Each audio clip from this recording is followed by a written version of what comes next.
La evidencia sí te dice que recursos sí que hacen falta más, ¿no? Es decir, el 20% es una cifra mágica, ¿no? Es una cifra, yo diría más que un objetivo de mínimos, ¿no?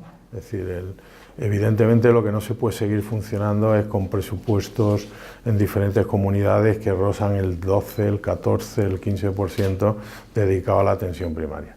Y además de eso, todas las modificaciones que se planteen desde el punto de vista de crónicos, de innovación, se planteen en atención primaria, con los mismos recursos y sin memoria económica detrás.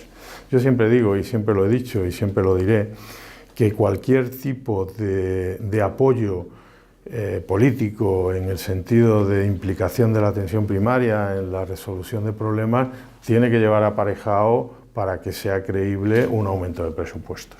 Y no un aumento de manera gratuita, sino, es decir, las cosas tienen un valor, ¿no? Y cuando tú hablas de que en atención primaria se van a determinar tantas consultas bueno, pues eso tiene un precio en personal, en dinero, en costos, y a partir de ahí, pues eso tendrá que tener una memoria económica que acompañe a cualquier modificación o a cualquier innovación. Eso yo creo que es de sentido común el verlo bajo ese punto de vista. Yo más que a personal, yo diría a resolución de problemas.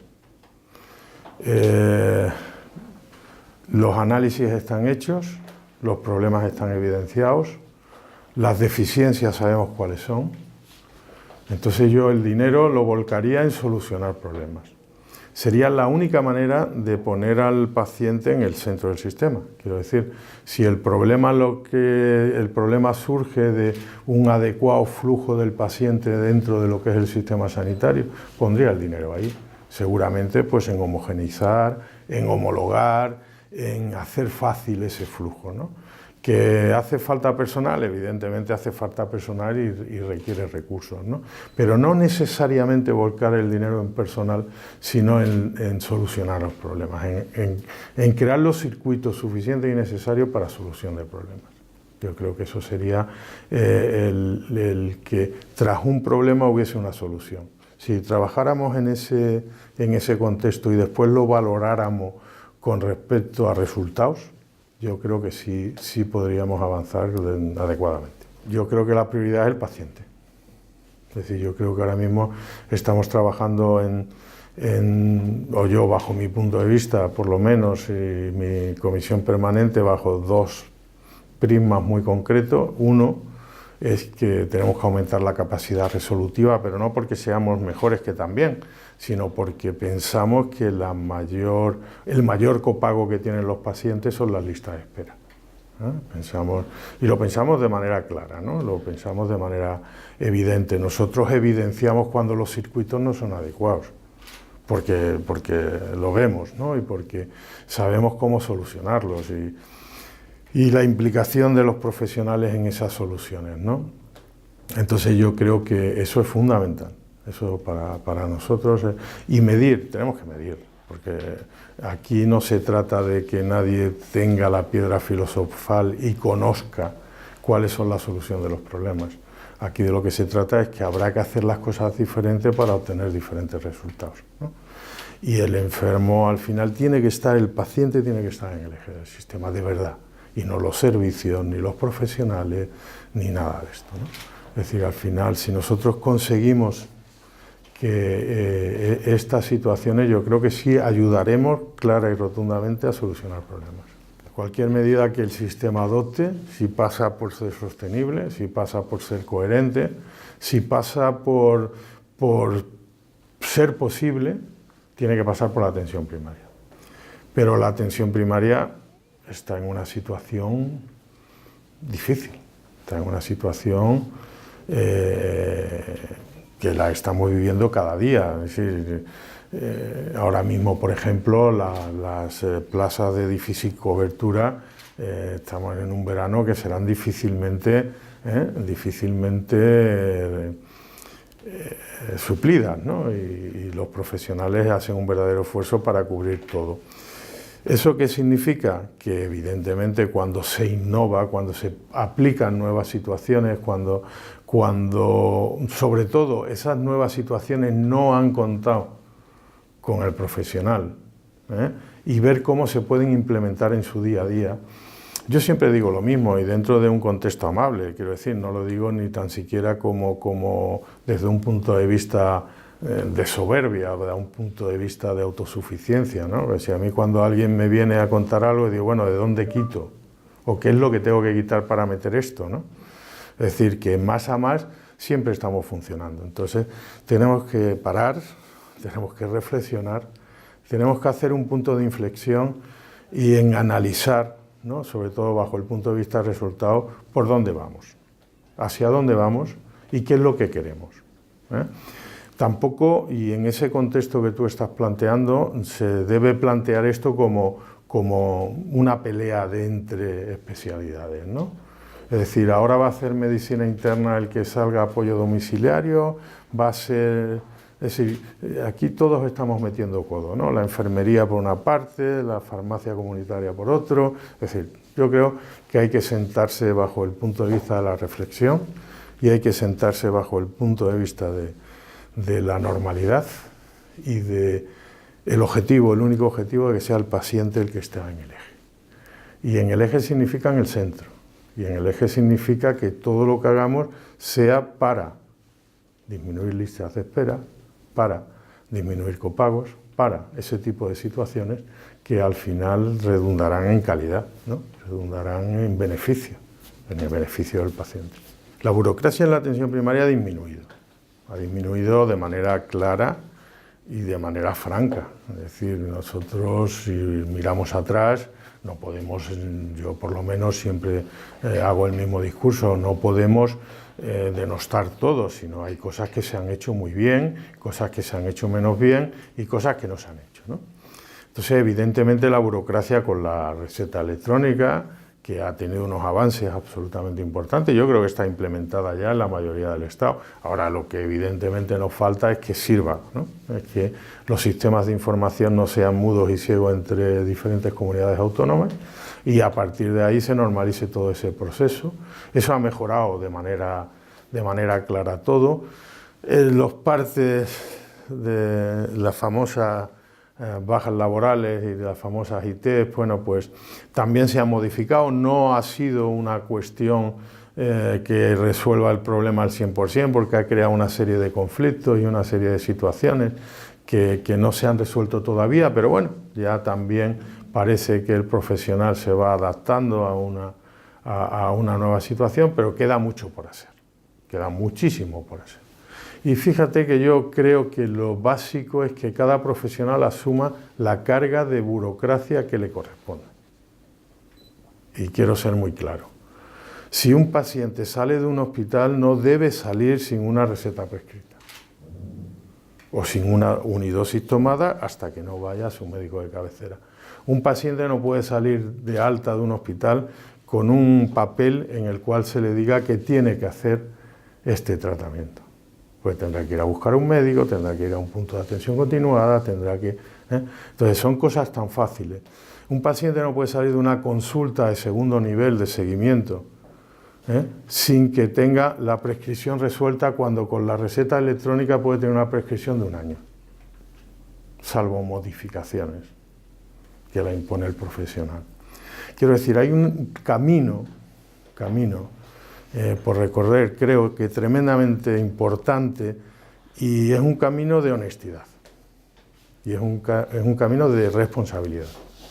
Es un camino en el cual cada profesional, independientemente del nivel asistencial en el que esté, asuma de manera clara y rotunda, en beneficio del paciente, cuáles son las cargas asistenciales de cada nivel y las cargas burocráticas.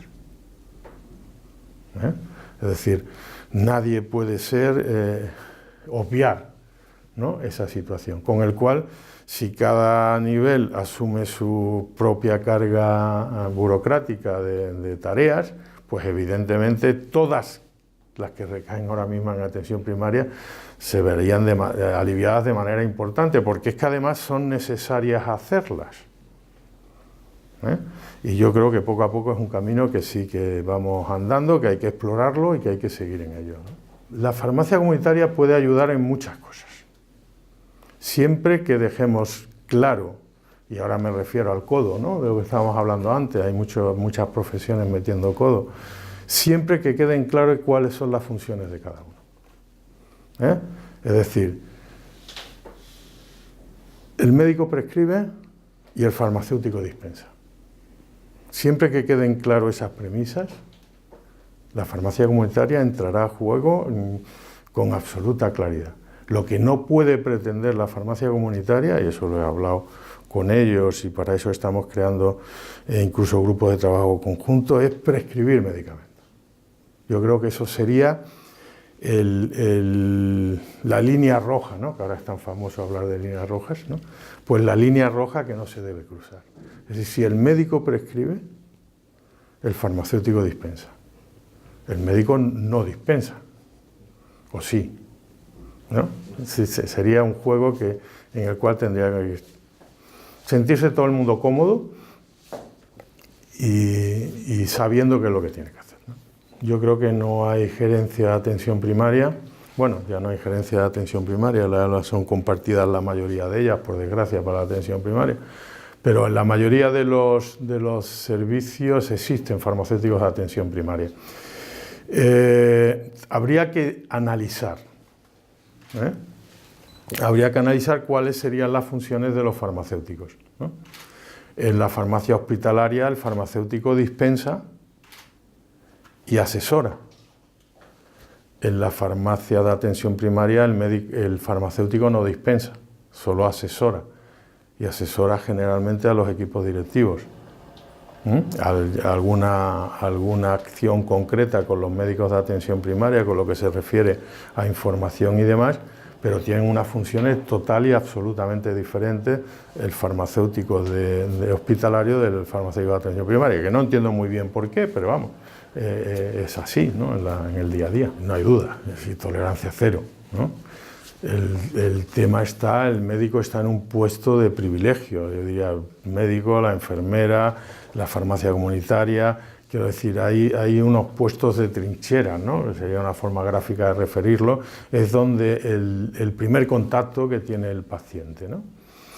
Para todo y para esto también, ¿no? La mayoría de las veces, salvo agresiones importantes. Entonces, ¿cuáles son las funciones o cómo puede ayudar? Yo creo que la mejor manera de tenerlo claro es tenerlo siempre presente que puede pasar. Hay muchos algoritmos, hay muchas evidencias, hay muchas situaciones ya escritas, pero yo creo que el sentido común es lo que tiene que prevalecer. Y cuando tú sospechas que hay una violencia en un acto médico, debes referenciarlo, debes investigar y si se te niega y tal, apuntar un posible seguimiento, ¿no? Eso sobre todo en el caso de la violencia de género y la infantil, ¿no? Y este tipo de situación, yo creo que el médico está absolutamente concienciado. Yo creo que el primer punto fundamental, básico, para que funcione y no se escapen las cosas es tenerlo presente. Es decir, yo creo que el médico de atención primaria es especialista en eso, en tener presente las cosas que pueden pasar, ¿no? La SENG, de inicio y de siempre, ha estado en contra de la parcelación de la sanidad, ¿no? Del aseguramiento sanitario. Nosotros estamos absolutamente a favor de la sanidad universal. Pensamos, y lo he comentado antes, que el mayor copago que tiene el paciente no es el eurito que paga por la receta o lo que parte que paga por el medicamento. Nosotros pensamos que el mayor copago que tiene el paciente, el más frustrante, el más duro, el más difícil de solucionar es la lista de espera. Y si no, pues yo siempre trabajo en escenarios y planteo escenarios. Y sin ser demagógico, pues plantéense cualquier patología en un padre, en un hijo, y que tiene una derivación en el tiempo, a 6 meses una prueba o a 6 meses una resolución de una consulta de un segundo nivel. Tendremos que hacer algo para evitar esto, ¿no? Entonces, evidentemente, accesibilidad máxima al paciente, sanidad universal, evidentemente eso lleva una carga, se decían estos días atrás de 1.500 millones, ¿no? De lo que iba a costar, es decir, ¿de dónde salen esas? ¿Y por qué no 1.600 o 1.800 o 2.000 a lo mejor, ¿no? Lo que quiero decir con esto que es un punto de inflexión importante para buscar soluciones. es un punto de inflexión importante para modificar determinadas cosas. Pues hagámoslo. Hagámoslo contando con los profesionales, contando con los pacientes, hagámoslo con cabeza, hagámoslo con sentido común, hagámoslo con coherencia. No desde el punto de vista cortoplacista del político, ¿no? No desde el punto de vista del vamos a hacer algo que la gente aplauda. Hagámoslo, pero hagámoslo bien. Si hay que tardar 2 o 3 meses en hacerlo, tardemos. Si las situaciones y los análisis nos llevan a que las cosas sean de otra manera, hagámoslo, pero hagámoslo de verdad. Todos, profesionales, administraciones sanitarias, pacientes, y diseñemos el modelo que queremos. Yo siempre digo a los gerentes que nunca se olviden que los sistemas sanitarios es un bien que la sociedad les entrega para que lo gestione, que no son dueños de ellos. El dueño es el ciudadano. Cuando las cosas se hablan tú a tú, o cuando las cosas se hablan en terreno corto, es siempre mucho más fácil, ¿no? Cuando tú cuentas y dices cuáles son tus argumentos para que la troncalidad sea generalista, todo el mundo te entiende. Cuando tú dices o cuando tú relatas el porqué de las cosas o cómo lo ves tú desde el punto de vista profesional o desde el punto de vista ya de una cierta madurez en la profesión, conociendo el oficio, todo el mundo te entiende. Cuando te llevas ese nivel de conversación a los despachos y estás hablando desde un punto de vista teórico, ya las cosas se complican un poco más, ¿no?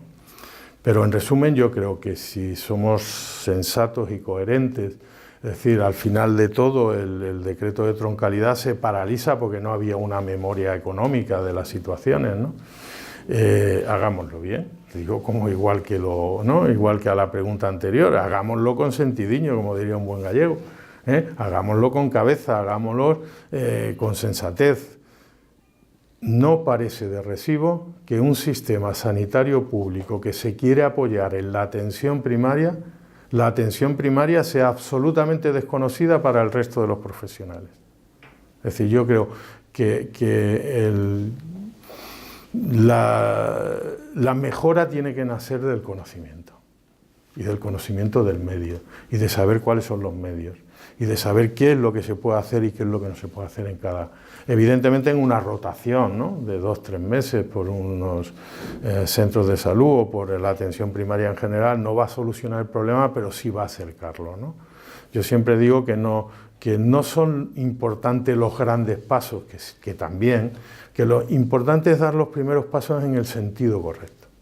Entonces, siempre que hay un punto de inflexión, como la suspensión de la troncalidad, o como ha habido ahora con el Real Decreto y tal, pues pensémoslo y veamos cuál es el siguiente paso para no equivocarnos, ¿no? Que ya nos hemos equivocado 2 veces, ¿no?